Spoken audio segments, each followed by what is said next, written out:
बिस्मिल्लाहिर्रहमानिर्रहीम। अस्सलाम वालेकुम स्टूडेंट्स, कैसे हैं आप लोग? ठीक ठाक होंगे, खैरियत से होंगे।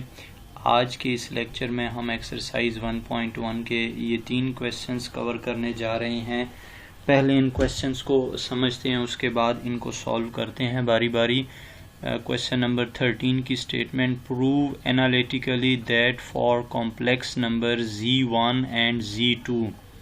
हमें दो कॉम्प्लेक्स नंबर्स गिवन है, एक को Z1 कहा गया और एक को Z2 कहा गया। फिर हमें ये इनइक्वालिटी फुलफिल करवानी है, mod of Z1 mod minus Z2 mod should be less than equal to mod of Z1 plus Z2 less than equal to mod of Z1 plus mod of Z2। यानी कि ये दो हमें students complex numbers given है और इन दोनों complex numbers को use करते हुए हमने इस इनइक्वालिटी को शो करना है, प्रूव करना है कि आपके पास ये इनइक्वालिटी होल्ड करती है।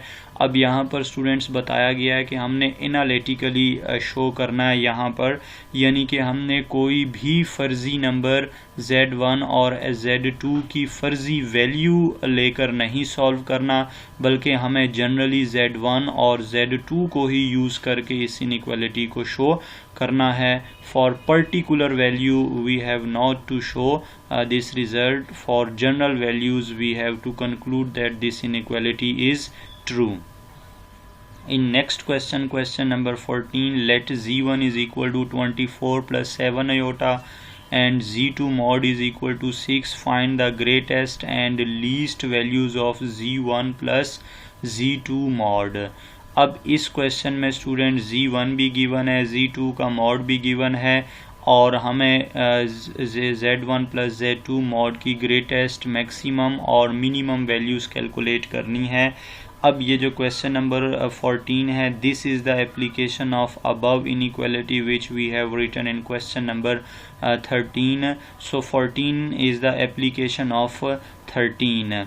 Next, in question number 15, if Z1 and Z2 are complex numbers, show that Z1 Z2 कोई से भी complex number है, हमें ये inequality show करनी है।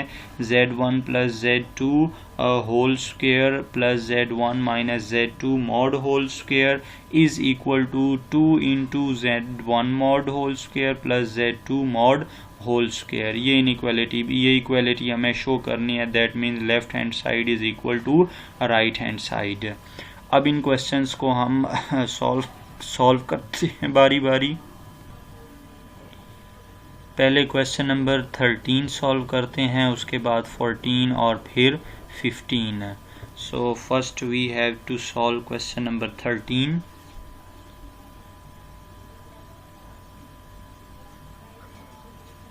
सोल्यूशन है स्टूडेंट्स क्वेश्चन 13 का। अब स्टूडेंट्स हमें इसको कैसे इस इनइक्वालिटी को शो करना है, जो कि आप लोगों को क्वेश्चन में लिखी हुई नज़र आ रही थी, उस इनइक्वालिटी को शो करने के लिए हमें 2-3 रिज़ल्ट पहले प्रूव करने पड़ेंगे, उसको देखना पड़ेगा। उसके बाद हमें उन्हीं रिज़ल्ट्स को कंबाइन आउट करके हमारे पास वो इनइक्वालिटी बन जाएगी। तो हम सपोज कर लेते हैं कि suppose that Z be any real number, sorry Z be any complex number, not a real number. Suppose that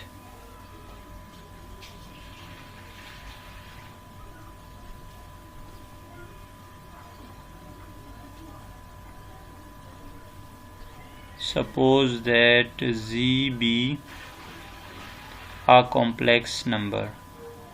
Z हमारे पास एक कॉम्प्लेक्स नंबर है।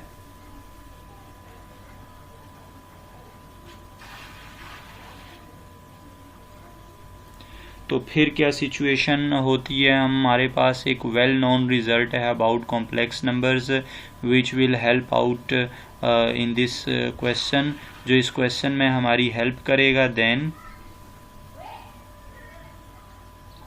We know that what we know that Z into Z bar must be equal to mod of Z square।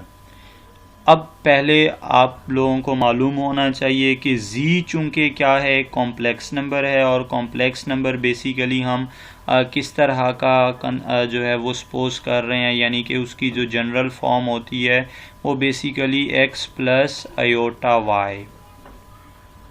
Already हम last lectures में इसकी बात कर चुके हैं। अगेन मैं आपको बता रहा हूँ कि z is equal to x plus iota y। z जहाँ पर भी दिखे आपके माइंड में आना चाहिए z looks like x plus iota y। But now what does it mean by z bar? That means z conjugate. Z conjugate. Bar stands for conjugate. So this will be read as z conjugate, or we can say z bar. So z बार किसके equal होगा students? Conjugate, किसी भी complex numbers के conjugate से मुराद आपने उसमें aorta वाली term का साइन चेंज कर देना है। यहाँ पर अयोटा y चूँकि पॉजिटिव है हम उसको नेगेटिव कर देंगे, तो ये बन जाएगा x माइनस अयोटा y, यानी कि ये आपके पास कॉम्प्लेक्स नंबर हुआ, ये उसका कॉन्जुगेट हुआ। अगर आपको यहाँ पर x minus iota y given होता z, तो आप उसको प्लस कर देते, तो z conjugate x plus iota y आ जाना था। आप लोगों ने माइंड में रखना है कि जब भी एक कॉम्प्लेक्स नंबर का कॉन्जुगेट फाइंड आउट करना है, just change the sign of complex part. आपने कॉम्प्लेक्स पार्ट का साइन चेंज करना है। अगर वो पॉजिटिव है तो उसको नेगेटिव कर दें, अगर वो नेगेटिव है तो उसको पॉजिटिव कर देना है। अब अगर आप इन दोनों की प्रोडक्ट लेते हैं स्टूडेंट्स, तो आंसर हमारे पास z मॉड स्क्वायर के ही इक्वल आएगा। तो ये तो जस्ट मैं आप लोगों को for the sake of question करवा रहा हूँ। ये पार्ट जो है वो आपके क्वेश्चन की सॉल्यूशन में इंक्लूड नहीं है। जस्ट आपको पता होना चाहिए how z into z conjugate is equal to mod of z square. मैंने ये दोनों नंबर्स यहाँ पर लिखे हुए हैं। अब इन दोनों को मल्टीप्लाई करते हैं, means left hand side check करते हैं, तो z into z conjugate, that means इनकी वैल्यूज़ लगा दें, फिर आप उनको मल्टीप्लाई कर देंगे। x plus iota y is the value of z and z conjugate is equal to x minus iota y। अब बारी बारी अलजेब्राइक मल्टीप्लिकेशन करें, यानी कि x को इन दोनों टर्म से मल्टीप्लाई करें। x को x के साथ करेंगे तो x स्क्वायर, x को आयोटा y के साथ तो minus iota x y, iota y को x के साथ मल्टीप्लाई करें तो अगेन आयोटा एक्स वाई, और फिर आयोटा y को माइनस आयोटा y के साथ करेंगे तो minus iota square y square. Just multiplication की है इस स्टेप में।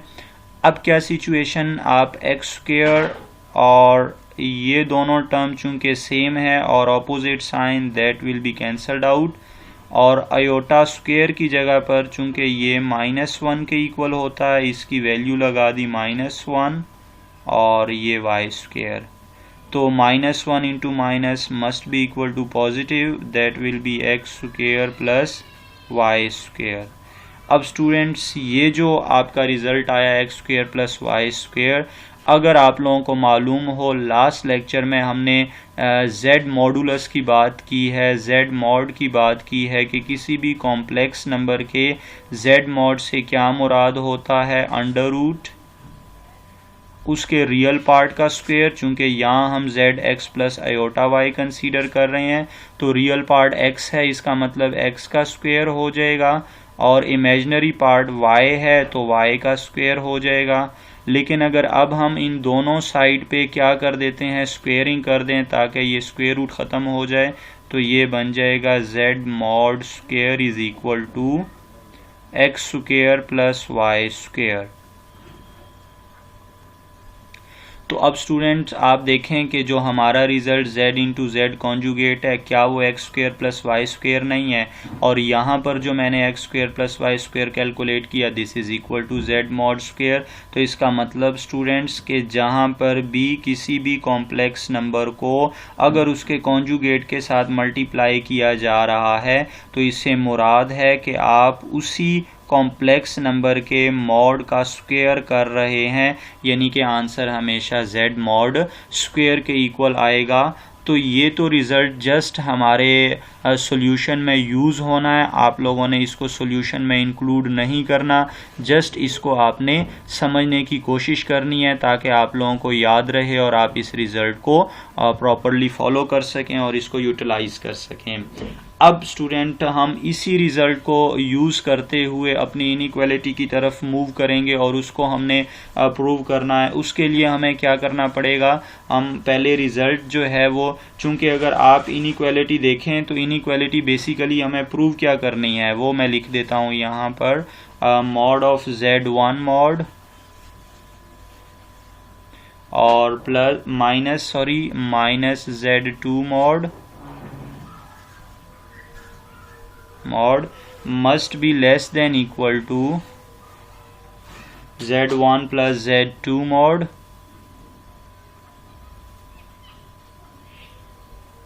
less than equal to z1 mod plus z2 mod।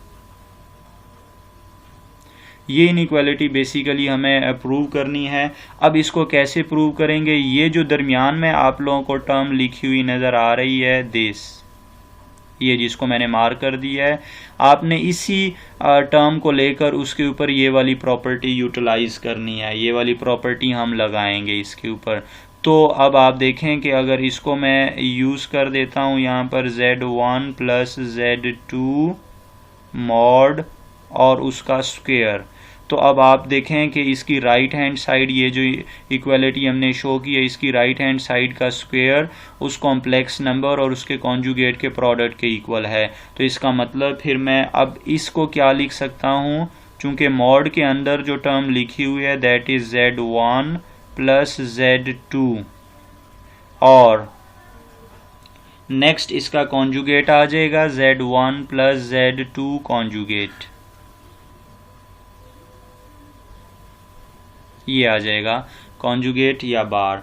अब चूंकि स्टूडेंट कॉन्जुगेट की ये प्रॉपर्टी होती है कि अगर एडिशन के ऊपर हो, होल ब्रैकेट के ऊपर हो, तो कॉन्जुगेट अलग अलग कर लेते हैं। नेक्स्ट स्टेप में कॉन्जुगेट को अलग अलग कर दें ज़रा, तो ये बनेगा z1 कॉन्जुगेट, दोनों टर्म्स का कॉन्जुगेट या दोनों टर्म्स का बार हमने अलग अलग लिया। अब चूंकि दोनों ब्रैकेट्स हैं, ये दोनों ब्रैकेट्स मल्टीप्लाई हो रही हैं, we have to multiply, so multiply by term wise, z1 should be multiplied into z1 conjugate, that will be z1 into z1 conjugate, z1 with z2 conjugate, z1 into z2 conjugate, और फिर z2 को z1 के साथ करेंगे तो z2 into z1 conjugate और फिर plus z2 into z2 conjugate.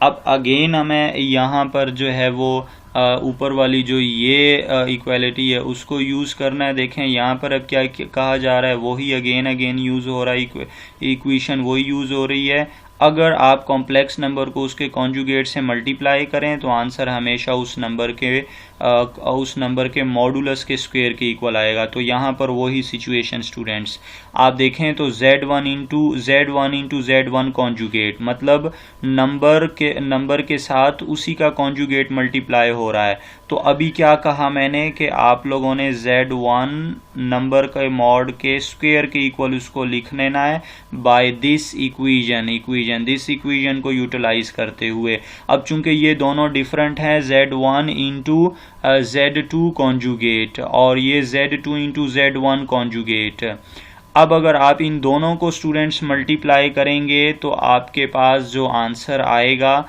अगर आप इसको थोड़ा सा खुद से z1 को आप कोई वैल्यू लेके और फिर z2 को आप कोई वैल्यू लेके इनको कॉन्जुगेट लेके मल्टीप्लाई करेंगे तो आपके पास जो आंसर आएगा वो बेसिकली हमारे पास बन जाएगा प्लस 2 इंटू रियल ऑफ, यानी कि रियल पार्ट आपने गेन करना है z1 इंटू z2 कॉन्जुगेट। इन दोनों का आपके पास स्टूडेंट्स क्या आ जाएगा, ये रियल पार्ट आएगा, इसके इक्वल होगा। इसको भी मैं भी अगर इस वीडियो में टाइम मिलता है तो इसको भी डिस्कस करूँगा मैं कि कैसे ये दोनों आपके पास एडअप हो के two real Z1 into Z2 conjugate आपको प्रोवाइड करके दे रहे होते हैं। अब Z2 into Z2 conjugate that must be equal to Z2 mod square by the above equation को यूज करते हुए। अब नेक्स्ट स्टूडेंट क्या करना है हमें, अब इसमें मज़ीद आपको जो है वो इनको इकट्ठा कर लें। जो स्क्वायर वाली टर्म है Z1 mod स्क्वायर और प्लस Z2 mod स्क्वायर और प्लस आप इसको जो है वो 2 इंटू, चूँकि जब रियल हम कह रहे हैं तो रियल का मतलब हम उसके कॉन्जुगेट की बात कर रहे हैं, हम उसके हम उसके मॉड की बात कर रहे हैं, क्योंकि मॉड हमेशा रियल नंबर ही आपको दे रहा होता है। तो अगर आप 2 into Z1 into Z2 conjugate लिख देते हैं इस टर्म को, तो इससे कोई फ़र्क नहीं पड़ेगा आपके पास।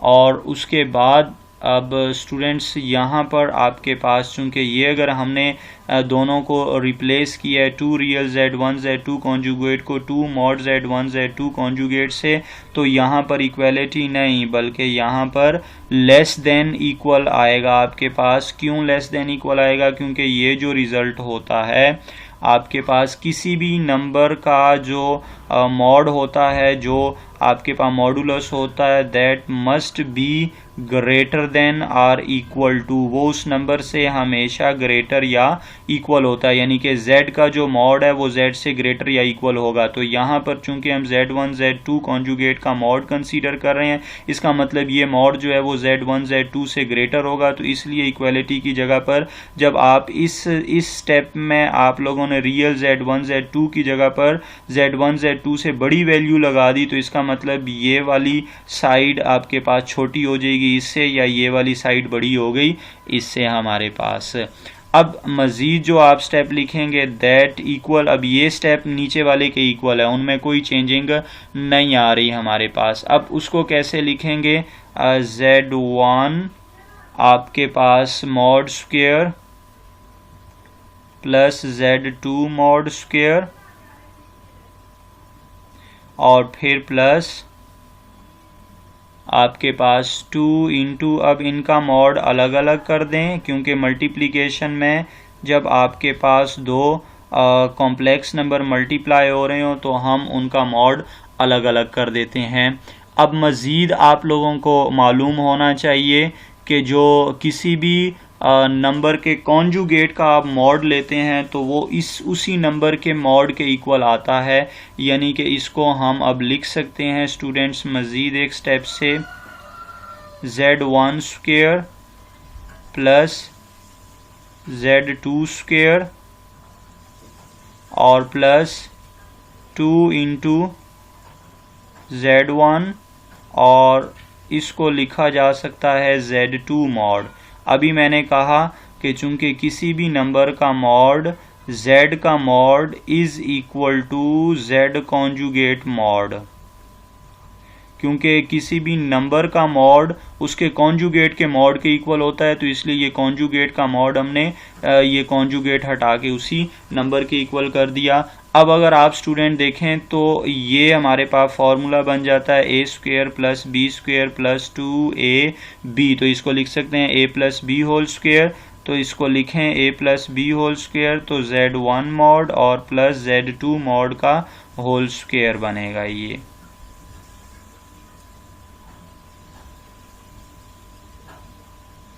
ये होल स्क्वायर बना। अब चूंकि हमें स्क्वेयरिंग करनी है, आप दोनों साइड पे स्क्वेयर रूट ले लें, क्योंकि ये स्क्वेयर हमें ख़त्म करना है, दोनों साइड पे स्क्वेयर रूट ले लेंगे। तो taking square root on both sides,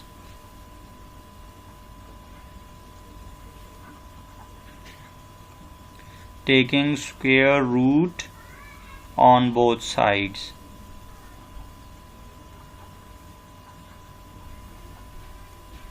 तो हमारे पास क्या बनेगा स्टूडेंट? देखें ऑलरेडी आपके पास स्क्वायर है और ये Z1 मॉड भी पॉजिटिव होता है, Z2 मॉड भी पॉजिटिव कंसीडर किया जाता है। तो जब आप लोग इसका स्क्वायर रूट लेंगे, ऊपर जो टर्म लिखी हुई है जो हमने कंसीडर की थी Z1 प्लस Z2 कॉन्जुगेट का जो स्क्वायर आया है आपके पास, बल्कि ये लेस देन इक्वल टू आपके पास आएगा, क्योंकि ऊपर वाली टर्म जब आप नीचे लिख देंगे तो ये लेस देन आ जाएगा नीचे आपके पास। तो अब Z1 plus Z2 mod square less than equal to Z1 mod और plus Z2 mod.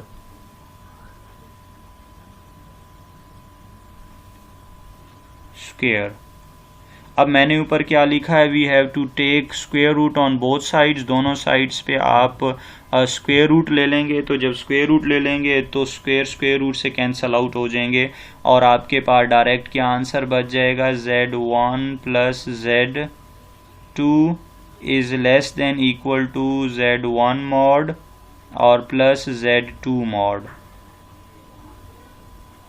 Z2 mod, आप इस इक्वेशन को स्टूडेंट नाम दे दें, लेट्स से इक्वेशन ए का, कि ये इक्वेशन ए हमने ये रिजल्ट फाइंड आउट कर लिया। अब उसके बाद हमें क्या करना है, नाउ Z1 मॉड आपने ले लेना है, Z1 मॉड, और इसमें आपने अपनी मर्जी से Z2 को ऐड भी कर दें और Z2 को सब्ट्रैक्ट भी कर दें, क्योंकि हम Z1 की बात कर रहे हैं। तो इसलिए Z1 प्लस Z2 को ऐड भी कर दिया और Z2 को सब्ट्रैक्ट भी कर देते हैं इसमें से। तो ये बनेगा स्टूडेंट्स हमारे पास ये मॉड स्ट्रेट लाइन, Z2 को ऐड भी कर दिया और सब्ट्रैक्ट भी कर दिया। अब आप क्या करें, अब आप जो है वो इस मॉड को अलग अलग कर दें। तो जब भी मॉड अलग अलग करते हैं, कॉम्प्लेक्स नंबर्स की प्रॉपर्टी है कि वो नंबर लेस हो जाता है, जो ऐड सब्ट्रैक्ट हो रहे होते हैं उनका मॉड अलग अलग करने से वो लेस हो जाता है। तो इसलिए लेस देन लगाया और इन दोनों नंबर्स का मॉड अलग अलग कर देता हूँ, Z1 प्लस Z2 मॉड और प्लस माइनस Z2 मॉड। दोनों का मॉड अलग अलग लिया मैंने, और ये किसके ज़रिए से आप कह सकते हैं students, let's say from equation A हमने ये लिखा, फ्रॉम ए, इक्वेशन ए को यूज़ करते हुए हम इसको लिख रहे हैं। तो Z1 mod is from equation A से आ रहा है ये। अब उसके बाद आपको मालूम होना चाहिए कि चूंकि ये मॉड है और मॉड नेगेटिव नंबर को पॉजिटिव कर देता है, तो अब यही प्रॉपर्टी आगे हम यूज़ कर देते हैं कि Z1 प्लस Z2 मॉड और प्लस ये हो जाएगा Z2 मॉड, क्योंकि उसने पॉजिटिव कर देना है। और अब अगर आप इसी चीज़ को, अब आप Z2 को इस साइड पे ले आएँ, क्योंकि हमें जो इनइक्वालिटी शो करनी है उसमें Z2 इस साइड पे हम ले आते हैं, और ये चूंकि लेस देन इक्वल आ रहा है तो less than equal Z1 plus Z2। इसको हम इक्वेशन बी कह देते हैं। अब हम क्या कर देते हैं, बी में स्टूडेंट जो है वो आप Z1 और Z2 को इंटरचेंज कर दें। इस बी इक्वेशन में आप Z1 की जगह पर Z2 लिखें और Z2 की जगह पर Z1 लिखें। Interchanging Z1 and Z2 with each other, after interchanging we will get, हमारे पास क्या बनेगा, Z1 की जगह पर Z2 लिखना है, जहाँ जहाँ Z1 वहाँ वहाँ Z2, और जहाँ जहाँ Z2 वहाँ वहाँ Z1 आप अप्लाई कर दें। तो ये भी क्या सिचुएशन बन जाएगी, Z2 प्लस Z1, ये सिचुएशन बनेगी। अब आप लोग जो है वो स्टूडेंट्स नेगेटिव से आप मल्टीप्लाई कर दें, नेगेटिव से मल्टीप्लाई करेंगे तो क्या सिचुएशन बनेगी, आप लोग जो है वो R, अब इससे नेक्स्ट क्या करना है हमें, हम जो है वो नेगेटिव से मल्टीप्लाई कर देते हैं, या आप इनकी आपस या आप नेगेटिव से चले मल्टीप्लाई कर दें, दोनों साइड्स पे नेगेटिव से मल्टीप्लाई कर देंगे।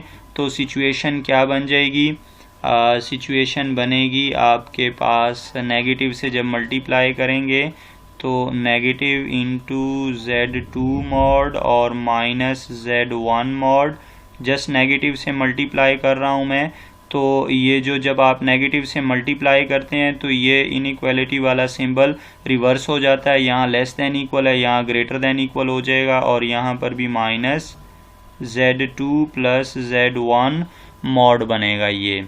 तो इस स्टेप में नेगेटिव से दोनों साइड्स पे मल्टीप्लाई किया और इनइक्वालिटी साइन हमने चेंज कर दिया। अब आप नेगेटिव को इधर अंदर मल्टीप्लाई कर देंगे तो Z1 आपका पॉजिटिव हो जाएगा, तो Z1 मॉड और minus Z2 mod greater than equal to minus Z2 plus Z1 कर दें इसको या Z1 प्लस Z2 कर दें, उससे फ़र्क नहीं पड़ेगा।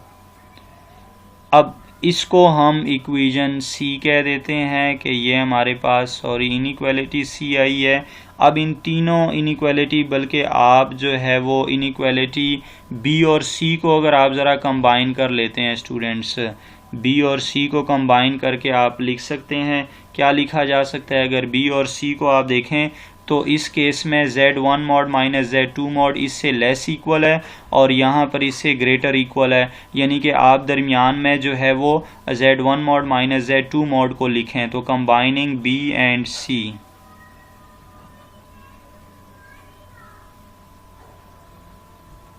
Combining B and C, B और C को कंबाइन करने से क्या बनेगा, आप Z2 माइनस Z1 को दरमियान में लिखें, Z2 mod minus Z1 mod को दरमियान में। अब देखें कि यहाँ ये आपके पास Z1 माइनस Z2 करेंगे इसको स्टूडेंट्स, Z1 माइनस Z2, यानी कि यहाँ पर मिस्टेक हुई है, ये Z1 कर दें आप और ये Z2 है हमारे पास। तो Z1 माइनस Z2, अब इसको दरमियान में लिखें और यहाँ से आप देखें तो इससे लेस है, आप जो है वो इसको लेस देन इक्वल लिख लें, Z2 प्लस Z1 या Z1 प्लस Z2 से फ़र्क नहीं पड़ता होता है, और इससे आपके पास ये ग्रेटर है तो आप इससे इसको ग्रेटर लिख दें, यानी कि greater than equal to negative Z2 plus Z1 या Z1 प्लस Z2, उससे नहीं फ़र्क पड़ता होता है। तो ये अब हमारे पास इनइक्वालिटी आ गई है यहाँ से। अब यहाँ से हम क्या लिख सकते हैं स्टूडेंट्स, क्वेश्चन थोड़ा सा ट्रिकी है, टफ नहीं है, इजी है, बस just through the proper channel आप लोगों ने जाना है तो आप लोगों के लिए ज़्यादा इजी हो जाएगा। तो अब देखें कि जब भी कोई टर्म दरमियान में लिखी हो और उसके इर्द गिर्द सेम टर्म मौजूद हो और एक पॉजिटिव के नेगेटिव के साथ और एक पॉजिटिव के साथ हो, तो हम उसको कंबाइन करके लिख देते हैं, इनइक्वालिटी में मॉड लगा देते हैं और मॉड किसके जो दरमियान में टर्म लिखी है उसके ऊपर एक अगेन हम मॉड लगाएंगे, यानी कि Z1 मॉड और माइनस Z2 मॉड। ये तो ऑलरेडी इनके थे, एक कंप्लीट मॉड में इनको हमने इनक्लोज कर दिया, और ये जो आपके पास लेस देन इक्वल है आपने ये वाला सिंबल लेके लेस देन इक्वल और आप ये Z1 प्लस Z2 लिख देंगे इस तरह, यानी कि ये इस पूरी टर्म को हमने कंबाइन ऐसे लिखते होते हैं। अगर दरमियान में कोई टर्म लिखी हो और वो किसी भी पॉजिटिव नंबर से लेस देन इक्वल हो और उसी के नेगेटिव नंबर से ग्रेटर देन इक्वल हो, तो दरमियान वाली टर्म का मॉड ले लिया जाता है एक्स्ट्रा अपनी तरफ से और उसको लेस देन इक्वल टू यहाँ पर जो सिंबल नज़र आ रहा है आप लोगों को वो लिख के और ये नंबर जस्ट लिख दिया जाता है, जो जिसके दरमियान में वो लिखा हुआ है वो नंबर हम लोग लिख देते हैं। तो अब क्या करना है स्टूडेंट्स हमें कि हम लोग कंबाइन कर देते हैं। अब किस किस को हमें कंबाइन करना है, हमने जो इक्वेशन ए कही हुई है उसको कंबाइन कर दें और फिर जो हमने अभी इक्वेशन बी और ये जो इक्वेशन हमने लेट्स से ये डी इक्वेशन हमारे पास, तो इनको आपने सिंप्लीफाई कर देना है। इनसे हमारे पास आएगा फ्रॉम ए और बी एंड डी।